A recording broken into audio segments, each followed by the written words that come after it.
Hi, this is gluten-free Jossie, and today I'm going to make a pie crust, and tomorrow I'll finish the pie. And so a gluten-free pie crust has a few quirks to it that are a little different from regular. A lot of the same method applies as far as making the dough. So I've got 1.5 cups of my favorite gluten-free flour, gluten-free Jewels.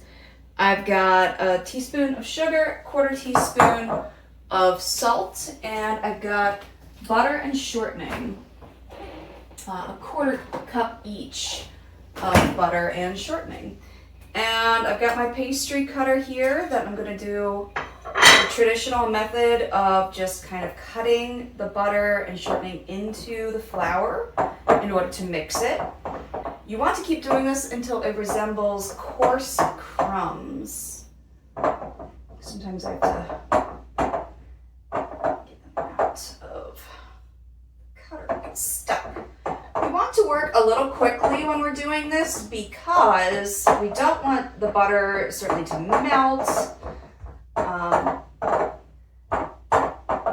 and we will refrigerate it for a nice long time once it's in our pie shell. We will refrigerate it once it's I promise you it does get to crumbs eventually. It just takes a moment. Good. So then once it looks like coarse crumbs, I don't know if you can see that, we want to start adding just enough ice water to glue it together. We don't want to add too much because that will make it tough, but it won't stick together without any water. Okay, so now I've added my 2 tablespoons of water once I got coarse crumbs. The water is ice cold to help it not melt the butter. And try not to handle it too much because my warm hands will melt the butter. But I can see I need a hair more water. 1 more tablespoon, that makes 3. You can add too much water and that will make it tough. So you want to be careful about that.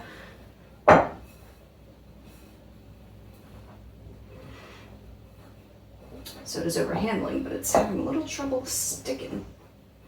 Okay, I need just a hair more water, ice water. Maybe half a tablespoon that time.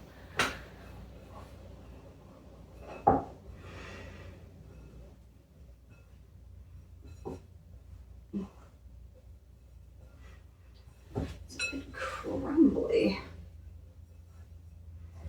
Which, welcome to gluten-free, right? Got my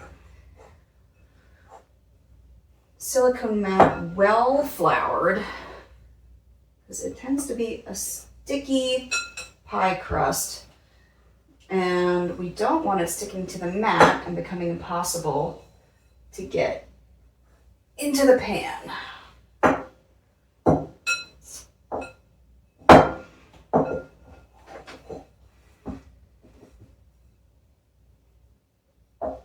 Still a little crumbly, which will make it hard to roll out. Odds are you will not be able to get it in one piece from the parchment paper to the pan. You will likely have to patch your pie crust, so if you had hopes of a beautiful patchless pie crust, sorry to break it to you. I can't get it to do that. And because of that, I also tend to use a crumb top instead of another pie crust top because I don't know how I'd get it on there without it falling apart and being a hot mess. And just every time I roll it, I'm kind of moving it around on the flour so it doesn't get stuck to the parchment paper because that is death. We want to get it about 12 inches. That gives you a little overhang.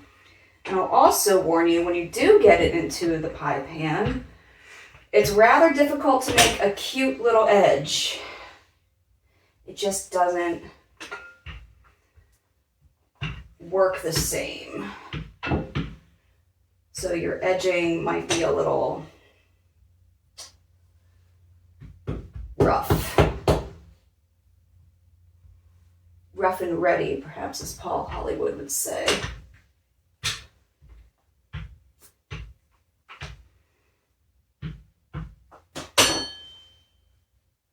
Shift it around as I go. It is falling apart a little bit. Like I said, I'm going to have to patch it. Okay. I think it's about there, about 12 inches around.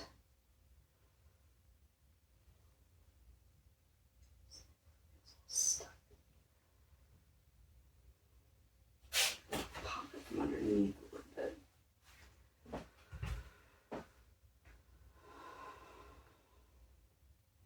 Yeah. Gluten-free pie crust is just all the more fragile, I am afraid. This is a particularly bad one, I will say.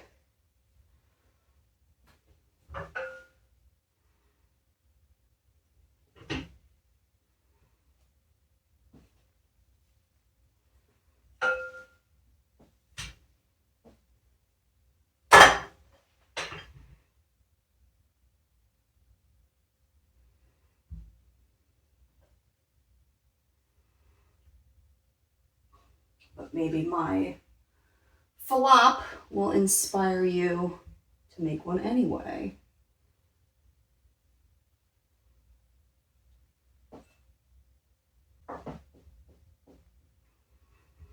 Sometimes I get a little more agreeableness, and what you can do to try to make it a little more agreeable is try refrigerating it in a ball before rolling it out. It'll make it a little harder to roll out, I will warn you, because it'll just be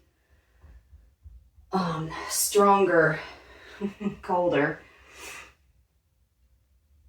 And when you do patch it, try your best to fill in the gaps, the holes. We don't want pie filling to scorch on the bottom. It's just a little unpleasant when it does that.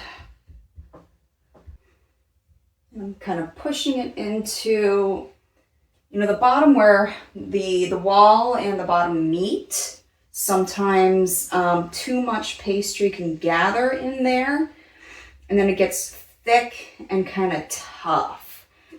So I'm trying to push it down to keep the layer thin there, so it doesn't get like this tough corner edge. So it just takes a lot more effort than your standard gluten pie crust. I'm happy with that. And what I'm going to do then is refrigerate it overnight, and then I will fill it. And I will tune back in with the recording to show you me filling it.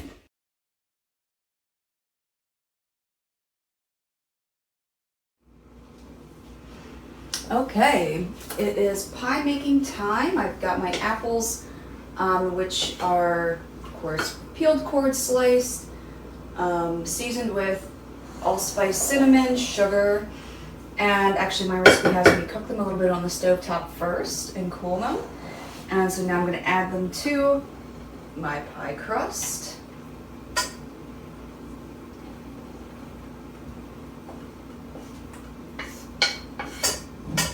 Because they're pre-cooked, they're very gooey already. I didn't have to make a separate syrup. Okay. Get in there. And I've got my crumb top, which is just gluten-free flour, sugar, butter, and a little more cinnamon, because I don't think you can overdo cinnamon with an apple pie, honestly. And I'm just gonna stack it high. Those apples down in there.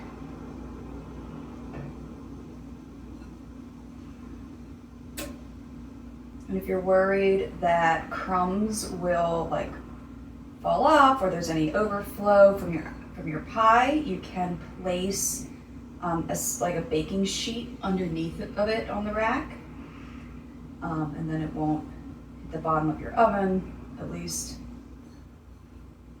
it's going to bake for 20 minutes on 425, and then another 40-ish minutes probably at maybe 350.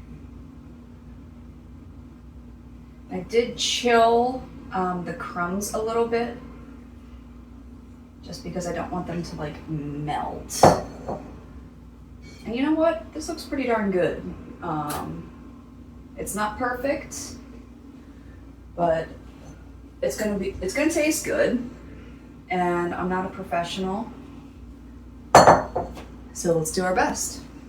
Not to toot my own horn, but this pie did come out really excellent.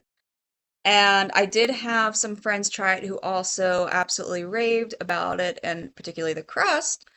And so I guess they wouldn't have known how much I struggled, except I think they'll probably see this video. But it is a really great pie, gluten-free and all, even with the struggles. So if you want to make yourself some pie for Thanksgiving or for this fall, go for it.